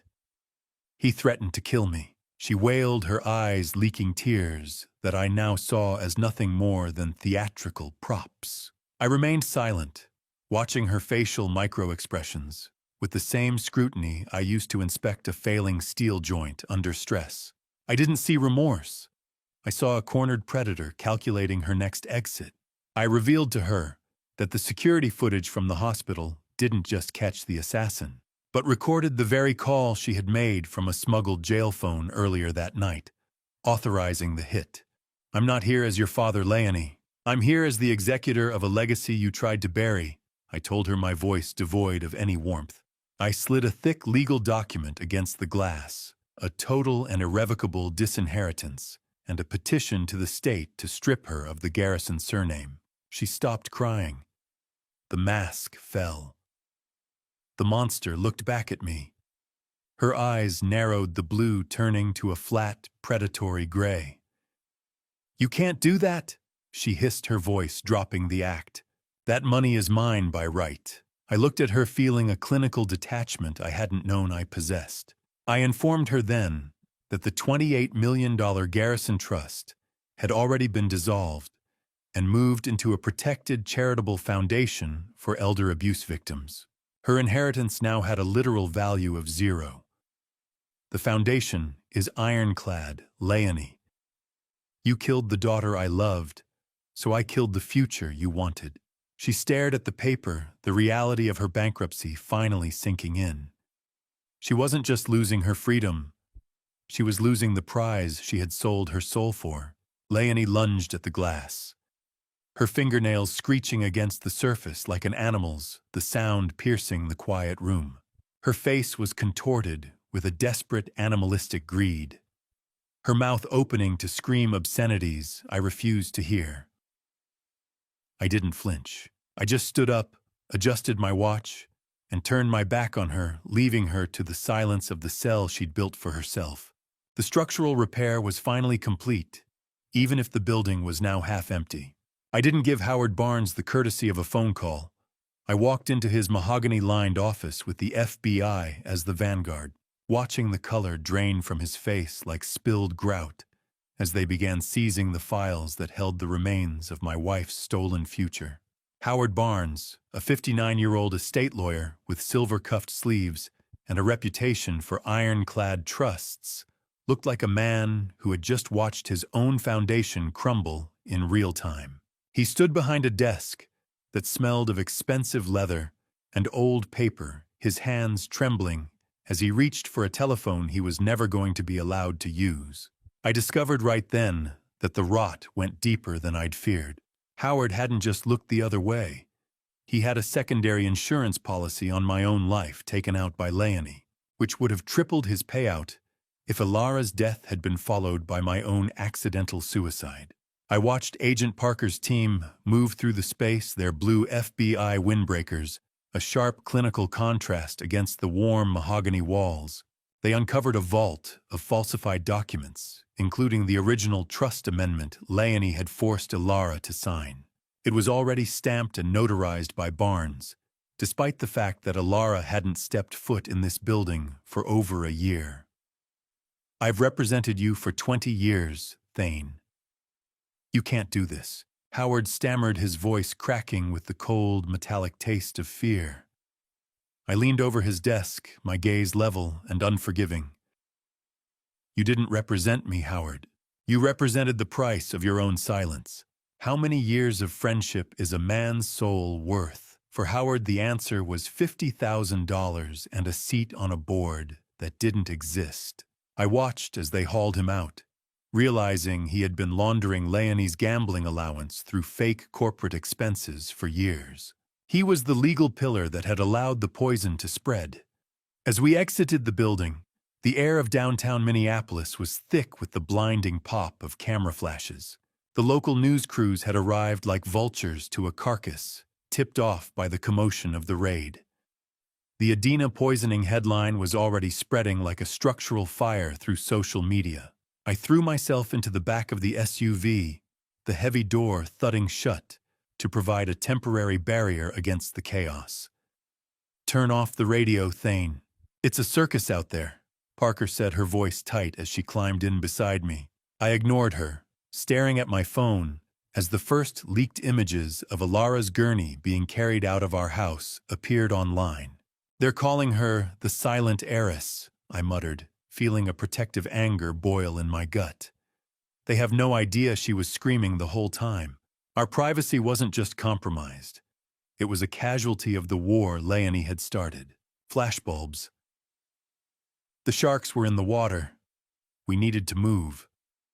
The low hum of the SUV's tires on the wet pavement was the only sound as we accelerated away from the courthouse. I felt a sense of professional vindication as the legal pillars of the conspiracy were dismantled, but it was hollowed out by the sheer scale of the betrayal. A local reporter on the screen mentioned that Leonie had even been secretly filming a caregiver documentary to sell to a streaming service, planning to profit from Alara's staged decline even after she was gone. The calculated nature of it made my stomach turn. Every smile, every doting touch I had seen in those fake videos had been a commodity. The world wanted a piece of the Garrison tragedy, but as I pulled the SUV onto the highway toward Lake Minnetonka, seeking the only perimeter I had left to defend, I realized the data dump from the Dead Man's Switch contained one file we hadn't opened, a file addressed to me from Alara dated 2 years ago. I stared at the icon on the tablet, my thumb hovering over the screen, wondering what truth my wife had tried to tell me before the tea went cold. The snow fell in heavy, silent curtains over Lake Minnetonka, burying the noise of the city and the scandal, as if the earth itself was trying to provide the clean slate I wasn't sure we deserved.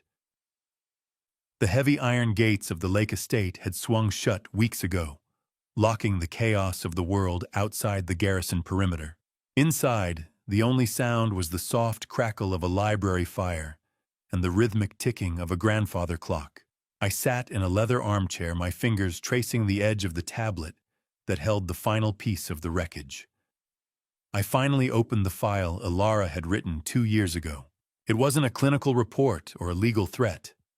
It was a letter raw and prophetic. The file revealed a secret. Alara had actually set up a secret emergency fund for me years ago, hidden in an offshore trust I couldn't touch until now, because she had anticipated that Leonie might one day try to drain our main accounts. She had seen the hairline cracks in our daughter's character before I had even looked at the blueprints. In the letter, Alara described her growing fear that something cold was coming between her and Leonie, a hollow hunger she couldn't name. I shared the words with Alara as she sat wrapped in a heavy weight of a wool blanket, her eyes tracking the lines with painful clarity. She knew Alara. She knew we loved her, and she used it as the first point of entry.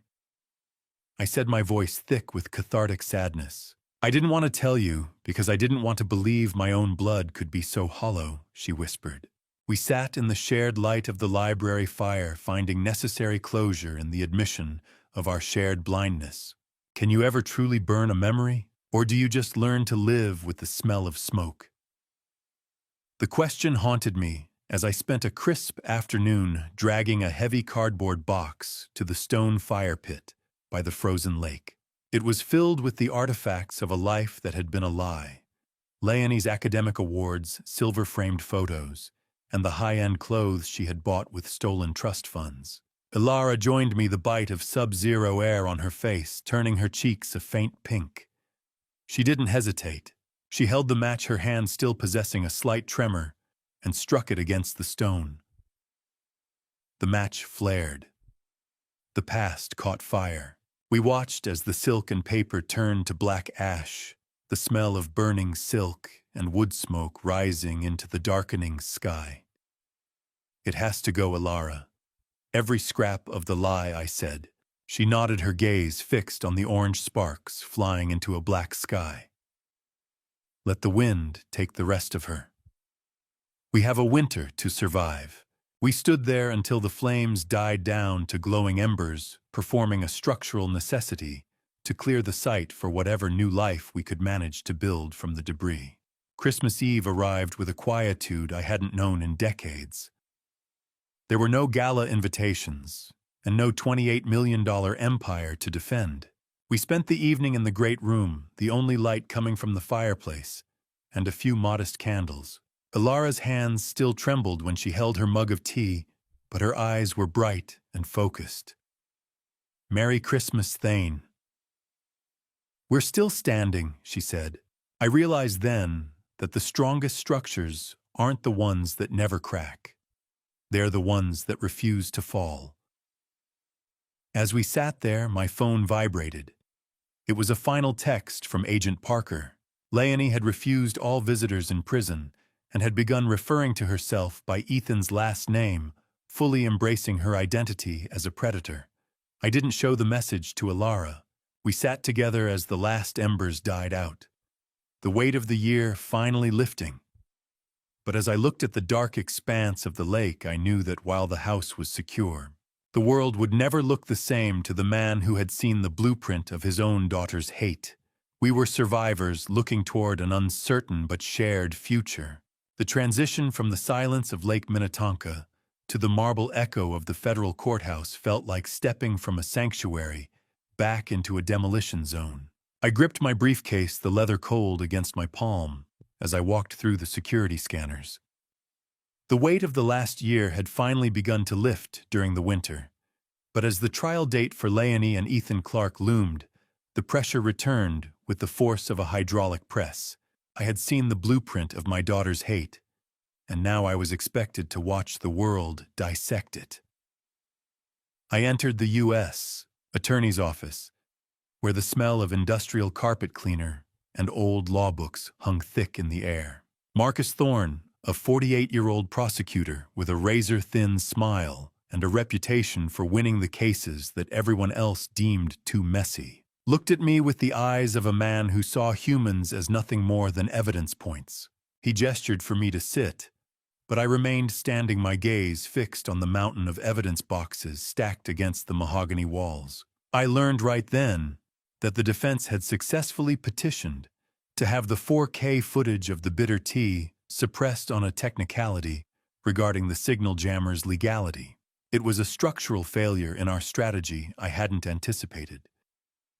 Without that video, we were forced to rely on Alara's fragile recovering memory to prove the poisoning happened at all. Marcus flicked a switch, and the blue-white flickering of a projector screen filled the room. I watched a clip of Leonie's pre-trial deposition. She looked pale, fragile, and utterly convincing, her voice trembling as she spoke of her deep love for her mother. The sight of her tear-streaked face on a high-definition monitor made my stomach turn. They aren't going to fight the facts, Thane. They're going to fight the narrative, Thorne said, his voice as flat as a spirit level. She's playing the part of the lonely daughter abandoned by a billionaire father. It's a classic play for jury sympathy. How do you defend the truth when the lie is wearing your daughter's face and crying for mercy? I had built a fortress to protect Ilara, but in this room, the walls felt like they were made of glass. Marcus leaned forward, the cold weight of a heavy legal brief landing on the table between us. They're calling you the puppet master Thane. They want the jury to think you're the one who pushed Leonie to the edge to seize control of the trust. I listened as Thorne revealed the defense's theory of the case. They were painting me as a cold, calculating architect who orchestrated the entire surveillance setup to frame my own daughter before Ilara could divorce me. It was a fabrication, a twisted mirror image of the truth. They had even found a witness, a disgruntled former site foreman I had fired for safety violations, who was willing to testify that I had a history of forging structural reports. The sound of a city bus hissing outside the window punctuated the silence, as I realized the defense wasn't trying to prove Leonie innocent.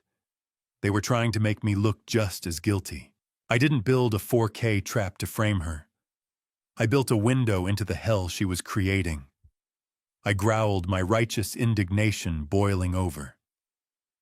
But the file slammed shut. The trap was changing shape. Thorne looked at me with a grim finality, handing me a folder containing Leonie's recent correspondence from jail. I discovered she had been writing letters of apology to Ilara. But as I scanned the text, I saw the coded threats, specific references to the second team and the hospital that were meant to trigger Ilara's PTSD before she ever took the stand. Thorne handed me a final document, a subpoena for Ilara to testify in person, and I knew the defense was counting on her breaking down under the glare of the courtroom lights. I walked to the witness stand with the weight of 30 years of building steel pushing against my spine, knowing that today the only thing I was constructing was the cage for my own daughter. The courtroom was a cavern of stale wood polish and old paper, the air kept artificially chilled by a hum that vibrated in my teeth. Elena Vance, a 42-year-old defense attorney, with the predatory grace of a hawk and a suit that cost more than a mid-range sedan, circled me like I was a structure she intended to demolish. She began her assault immediately painting me as an absentee billionaire who preferred the company of skyscrapers to his own family. Mr. Garrison, isn't it true you only saved your wife when you realized her trust fund was being redirected? She asked, her voice dripping with practiced disdain. I maintained a stoic professional demeanor, refusing to let the bait of her temper take hold. I saved my wife because her life has no price tag, unlike the ethics of your clients. I replied, my voice level and precise. I described the moment I saw the bruises on Ilara's arm, not as a grieving husband, but as a forensic investigator documenting the catastrophic failure of a support system. I saw the rhythmic tap of the court reporter's keys accelerating, capturing every word of the structural collapse I was describing. Silence. Then the first juror turned away from the screen, unable to watch the slow-motion murder. The defense's narrative began to crack when I revealed a detail I had kept in reserve for the stand. I didn't just install cameras. I told the jury, my eyes locking onto the row of citizens who held the future in their hands. I had the floor joists in my wife's room fitted with high-sensitivity pressure sensors. I have the digital logs proving that Leonie and Ethan Clark were in that room together at 3 a.m. on the night they discussed the air embolism. Vance's face paled, the grout of her defense crumbling in real time. Prosecutor Thorne didn't miss the opening. He stood making a surprise motion to admit the previously suppressed 4K video footage. He produced new forensic data showing that the signal jammer used during the incident was registered to Ethan Clark, not me, effectively nullifying the technicality that had kept our best evidence in the dark. Judge Sterling reviewed the data for a tense, silent minute before nodding toward the tech desk. The lights in the courtroom dimmed the blue tint of the 4K video, reflecting off the faces of the jurors as the monitors flared to life. The courtroom felt like a building in the seconds after the support beams are blown, a vacuum of sound, before the total collapse. On the massive screens, Leonie's cold, smiling face was larger than life. The jury watched in visceral horror as she meticulously crushed the white and blue pills into the tea, her steady hands a testament to her lack of conscience. My God, look at her eyes. She's enjoying it. A woman in the front row whispered, her voice carrying through the hushed gallery. Beside me, I saw Leonie's fingernails digging into the oak table, her knuckles white with a pressure that was beginning to fracture her doting daughter persona. The footage played on a clinical record of betrayal that no amount of legal maneuvering could erase. It was the physical proof of the poison, the blueprint of a murder that had been interrupted just in time. The collective intake of breath from the room was a physical force, a weight of judgment that settled over the defendant's chair. Suddenly, the pressure became too much. Leonie suffered a total breakdown, her chair screeching against the floor as she bolted upright. But she didn't cry for mercy. She didn't beg for forgiveness. She began to scream at the monitors, her voice a raw, jagged sound that filled every corner of the hall. She deserved it. She shrieked, her face contorted into the monster I had seen in my kitchen. She was too weak to run the empire. You would have let it all fall apart. Leonie's scream echoed through the hall, a raw, jagged sound that finally stripped away the innocent daughter mask, leaving the jury staring at the monster I had seen in my kitchen months ago. I sat back in the witness chair, my hands finally steady, watching the total demolition of the lie she had spent a year building. The courtroom doors opened with a heavy final thud as Ilara walked toward the witness stand, her steps measured and slow, her presence alone silencing the gallery more effectively than any judge's gavel ever could. I watched from the front row, my heart swollen with a mixture of pride and a lingering, icy dread.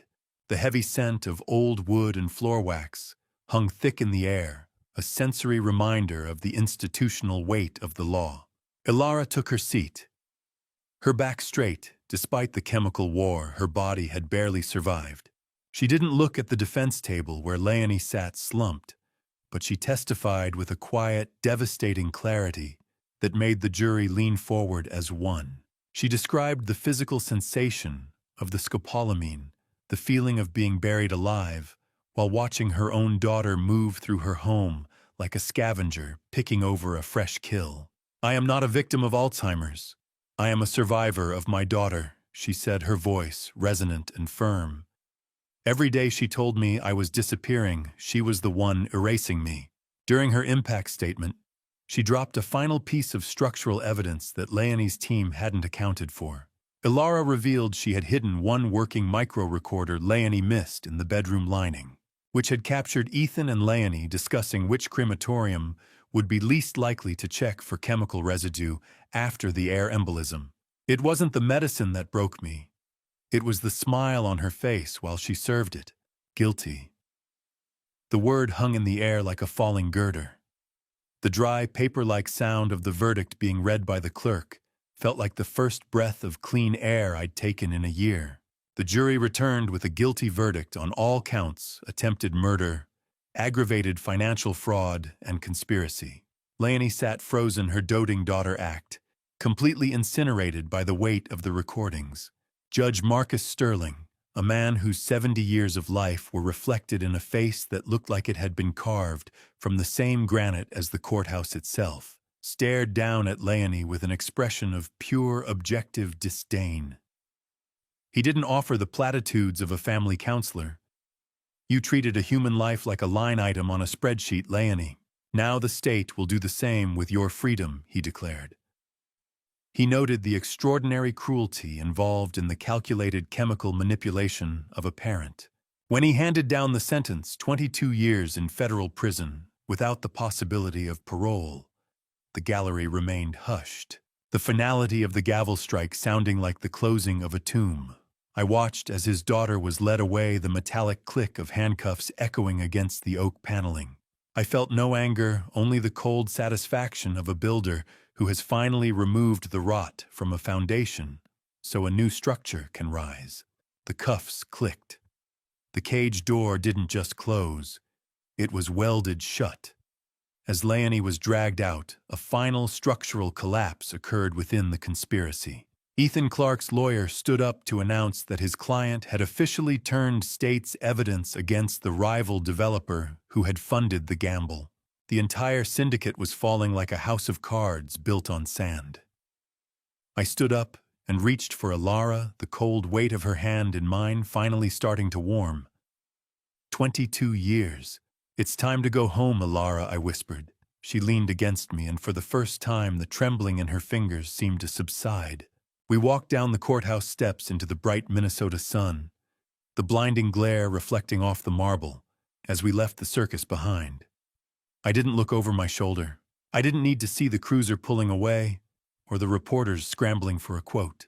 I knew the blueprint of this betrayal would be etched into my mind forever. But as we reached the car, I realized that while the house was secure, the world would never look the same. We were survivors heading toward the quiet rhythm of the lake, leaving the ruins of a life we no longer needed to inhabit. I watched the heavy oak doors of the Minnesota Supreme Court swing shut on Howard Barnes, knowing that while Leonie was behind bars, the man who had notarized our destruction was finally facing the quiet execution of his professional soul. The heavy scent of courtroom floor wax clung to my suit, a sterile reminder of the dozens of hearings I had endured to reach this moment of finality. I sat in the front row, my back as straight as the structural steel I'd spent a lifetime mastering, watching the disbarment board systematically strip Howard of his license. They cited hundreds of forged documents and the specific role he played in laundering Leonie's debt payments through my own corporate accounts. Barnes tried to meet my eye, a desperate plea for old times flickering in his gaze, but I remained unyielding. "You're not just losing a license, Howard. You're losing the right to speak for the voiceless," I told him as we passed in the hallway afterward. I was just following the client's instructions. Thane, he stammered the sharp snap of my briefcase closing, cutting off his final excuse. He had been a pillar of the community, but he was hollowed out by greed, and now his professional collapse was absolute. I walked out of the chambers without looking back, my mind already pivoting toward a new kind of construction. If you want to stop a rot from spreading, you don't just patch the drywall. You rip out the infected timber and replace it with something that can't be eaten away by greed. I spent the next 2 months working with Alara and Beckett Sterling to repurpose the $28 million Garrison Trust. We weren't just giving money away, we were providing the blueprints for survival. We transformed the fortune into the Alara Protection Foundation, a nonprofit dedicated to providing forensic legal and medical audits for wealthy seniors at risk of exploitation. I oversaw every detail of the new headquarters in Minneapolis, ensuring it was both a sanctuary and a fortress. We integrated the same high-tech surveillance and pressure sensor technology I had used to save my wife into a comprehensive system for public good. The office space for the foundation was a poetic reclamation of the conspiracy's epicenter. I had purchased the very building Howard Barnes lost in his bankruptcy settlement. I stood in the lobby, the smell of fresh paint and glass. A welcome change from the dust of the courtroom, watching the blue glow of newly installed monitors flickering to life. "It's the most important thing we've ever built," Thane Beckett said, placing a hand on my shoulder. I nodded, feeling a redemptive purpose I hadn't known I was capable of. The foundation wasn't just a tax shelter. It was a lighthouse built over the wreck of our old lives. On a crisp October evening, we held a private, secure event to mark the official launch. Alara stood beside me, her eyes bright and focused, though she still leaned slightly on my arm for support. The sound of the ribbon being cut by her steady hand was the loudest noise in the room, a sharp declaration that we were no longer defined by the poison Leonie had served. During the reception, Agent Parker pulled me aside, her face illuminated by the flickering light of her smartphone. Thane, our first anonymous whistleblower report just came in, she whispered. It's already led us to a discovery involving a similar plot, fueled by that rival developer who held Leonie's gambling debt. It seems the Foundation is already doing its job. I felt a cold surge of tactical satisfaction. We had finally built something that couldn't be broken, a structure designed to protect others from the blueprint of hate I had seen in my own home. But as Ilara took the podium to address our donors, a familiar shadow in the back of the room caught my eye. A tall, well-dressed figure stood near the exit, watching her with a predatory stillness that made the hair on my neck stand up. I realized then that the rival developer wasn't done with the Garrison name yet, and the final resolution of my legacy was still being drafted in the dark. I didn't let the shadow in the back of the room reach the podium. I moved with a predator's grace, intercepting the rival developer's envoy before he could poison the air of our new sanctuary with a single word. The envoy, a 30-something man in a suit that tried too hard to look expensive, stood like a crack in a pristine wall. He had that oily, confident look of a man who thought money could buy a way out of any structural collapse. I stepped into his path, my frame casting a long shadow over him. I didn't wait for his rehearsed greeting. I reached into my jacket and pulled out a heavy manila folder, the weight of it a physical threat. This is proof of your boss's complicity in the Red Vault Syndicate? I said, my voice a low rumble that vibrated with absolute authority. Tell him the foundations he's built on are made of sand. I'm the tide. The Garrison Foundation isn't just a charity, I continued, leaning in until he could see the cold steel in my eyes. It's a watchdog. If he so much as breathes near my wife or my firm again, I will dismantle him brick by brick. I watched the color drain from his face as he took the folder, his hands trembling. He turned and vanished into the crowd, a parasite scurrying away from the light. After the event, Agent Parker handed me a final piece of baggage, an unopened letter from the federal prison. This is the last piece of mail I'll ever receive with that return address, I told her, tucking it away as a relic of a life I was finally ready to leave behind. Whir. The shredder didn't hesitate. Neither did I. A year later, the world was different. I stood on a stone balcony overlooking the rolling hills of Tuscany, the smell of lemon trees and warm earth rising to meet me in the golden afternoon. It was our 27th anniversary, a milestone I had once feared we would never see. Ilara stood beside me, the taste of aged Chianti on our lips, as we watched the sun dip toward the olive groves. I pulled the prison letter from my pocket, the paper yellowed and crisp. I hadn't opened it. I didn't need to. I noticed the weight was off, and when I shook the envelope, Leonie's signature gold ring fell into my palm. It was a pathetic gesture, a claim of ownership over the Garrison name that she had already forfeited. I didn't feel anger, only a profound sense of closure. I placed the ring on the stone railing and brought a heavy marble bookend down on it. With a single, decisive strike, I felt the gold ring being crushed, the metal flattening into a useless, distorted shape. Do you want to know what she wrote? I asked Ilara. Number. Her voice doesn't live in this house. Not anymore, she replied. Together we fed the unopened letter into a small portable shredder I had placed on the outdoor table. The Italian sun wasn't just light. It was a kiln firing the new bricks of a life that would never know the weight of a skyscraper again.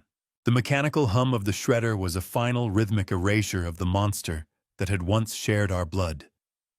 We watched the ink of her lies turn into harmless white confetti. I took the tray of paper scraps to the edge of the balcony and tossed them into the valley wind. I watched the white scraps of the past vanish into the Italian dusk, drifting over green hills until they were nothing more than dust. Ilara took my hand, her grip firm and steady. I realized then that I had legally changed our last names to her maiden name months ago, a final structural repair that Leonie would never be able to undo. The Garrison legacy was a ruin, but we were the architects of something new. I realized I had finally built the one thing that could never be demolished, a home that existed in the heart, not in the stone. We stood there in the silence, two survivors watching the stars emerge over a world that was finally truly ours. I thought I had retired from building when I left the Minneapolis skyline behind, but standing in the terminal upon our return from Tuscany, I realized that the camera that saved my wife had become a blueprint for thousands of families I would never even meet. The world had transformed while we were away, the news of our survival turning into a global catalyst for change. As I stepped back into the lobby of our foundation headquarters, the cool touch of a marble countertop under my hand felt familiar, yet different. I was no longer constructing towers of glass. I was building a shield. Julian Vane, the man who was supposed to be my son-in-law, stood in the lobby looking like a man who had spent a year wandering through a structural collapse. He approached me with a tentative, heavy step, his eyes reflecting a deep, hollow exhaustion. I almost helped her, Thane. I almost believed the poison she spat about you, he said, his voice cracking with a gut-wrenching sincerity.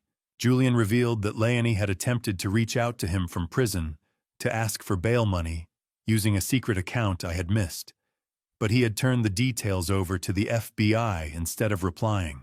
I saw the wreckage Leonie had left in his wake, and I chose to offer him a path to redemption. She was an expert at finding the cracks in people, Julian. Don't let her stay inside your head, I said, offering a firm, steady grip of a handshake that signaled the end of his nightmare and the start of his work with us. How do you measure a life's work? Is it by the height of the towers, or by the people who sleep soundly because of the locks you put on the doors? This rhetorical question echoed in my mind as I walked through the Institute. The Ilara Protocol, the comprehensive suite of surveillance pressure sensors and legal audits I had pioneered, had gone global. In my private office, I watched a soft hum of a global news broadcast, showing families in London and Tokyo using my methods to secure their own elderly from predatory heirs. I realized my true legacy wasn't written in steel or glass, but in the safety of homes I've never stepped foot in. Ilara stood beside me, the scent of her familiar perfume a grounding force in the high-tech room. Her health was fully restored, her posture regal as she served as the face of a movement that transformed our private tragedy into a public shield. They're calling it the Master Builder's Shield, I told her, gesturing to a digital map glowing with protected homes across the continent. It's just a house, Thane. But for the first time, the walls are actually holding. She replied, her eyes bright with a focus that no chemical could ever dim again. The screen flickered. 1,000 thank yous scrolled by. I was finally done. As the afternoon light faded, Beckett Sterling entered the room, handing me a final report that felt like the last brick in a massive renovation.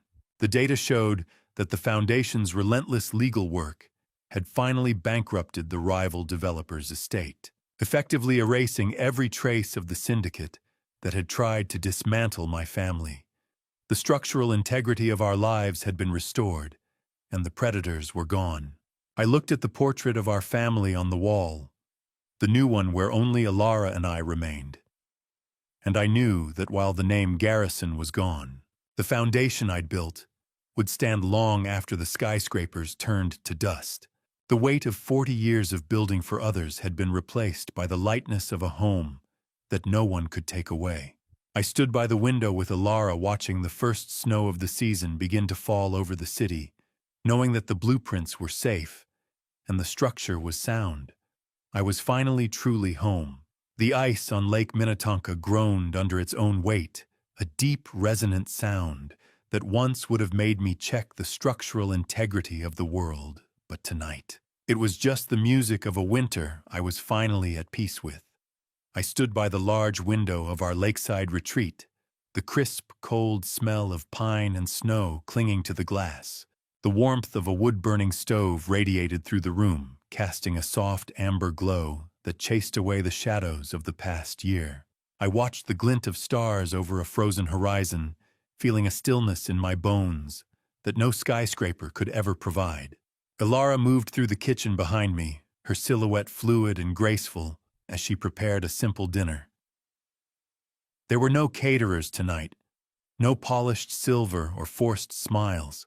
We moved with a synchronized grace that felt like a new blueprint, one built on the quiet trust between two survivors who had seen the worst of humanity and decided to keep walking anyway. "I think I'm done with skyscrapers, Ilara," I said, turning to watch her. "I'd rather spend my time making sure this roof stays over our heads." She looked up, a soft smile touching her lips. "The view from here is better anyway, Thane. We can actually see the stars, not just the lights of our own ambition. Time isn't a straight line. It's a circle. And tonight the circle finally closed with us on the inside." I looked at the dark expanse of the lake and thought about the Adina estate.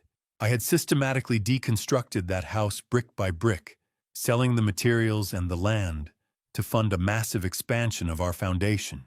I wanted to ensure that the site of our betrayal could never be used as a home again. The land was now a public park, a space for growth rather than greed. The master builder had finally learned that the most important structures aren't made of steel, but of the moments we choose to protect. I took a final walk around the perimeter of the property as the countdown to midnight began. The deep, booming groan of the lake ice followed me, a reminder of the raw power of nature. I checked the security monitors one last time, not out of a lingering paranoia, but out of a sense of stewardship for the sanctuary I had created. I looked at the light in the window where Ilara waited for me, her presence a beacon in the winter dark. For the first time in 30 years, I wasn't building for a legacy that would outlive me. I was living for the woman who made the life worth building in the first place. Midnight. The world turned over. We stayed the same. The soft, rhythmic ticking of a grandfather clock in the hallway signaled the change. As the final seconds of the year bled away, I returned to the living room and sat beside Ilara. I pulled up my private server one last time, the cold blue light of the screen reflecting in my eyes. With a single decisive keystroke, I deleted the last of the 4K surveillance footage from the poisoning. I didn't need the record of her suffering anymore. I chose to keep only the memories of her recovery and the sound of her laughter. The data vanished into the ether, a final erasure of the toxicity that had tried to claim us. The foundation is deep.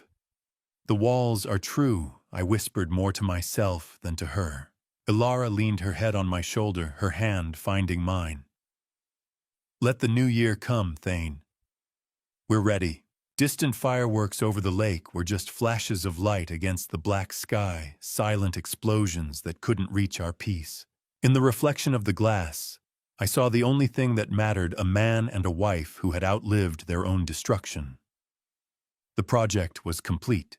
The house was secure, the blueprints were burned, and for the first time in my life, the master builder was finally truly at rest.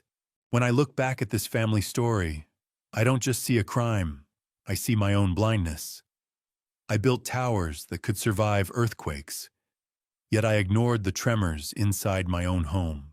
This family story forced me to admit something painful. Success in business does not equal wisdom in love. I confused silence with stability. I assumed blood guaranteed loyalty. I was wrong. If you learn anything from this family story, let it be this: do not wait for proof when your instincts are already whispering. Ask the hard questions early. Protect the vulnerable before the damage becomes irreversible. I told myself I was too busy providing. In truth, I was avoiding what felt uncomfortable. Don't be like me. Don't let pride or routine blind you to cracks forming in your own foundation. Some people call what I did dad revenge. But dad revenge was never about punishment. It was about protection. Real dad revenge is choosing courage over denial. It is standing between danger and the person you love, even when that danger shares your last name. There were nights I asked God why this happened, and I still don't claim to understand. But I believe He gave me clarity when I finally chose truth over comfort. I didn't just lose a daughter, I lost an illusion. And sometimes losing the illusion is what saves the life. Thank you for staying with me until the end of this journey. Share your thoughts below. What would you have done if you were in Thane's position facing betrayal inside your own home? I genuinely want to hear your perspective. If this story moved, you consider subscribing so you don't miss future episodes. Please note, while inspired by real-world social issues, certain elements have been dramatized for storytelling purposes. If this topic isn't aligned with your interests, feel free to explore other content that may resonate more with you.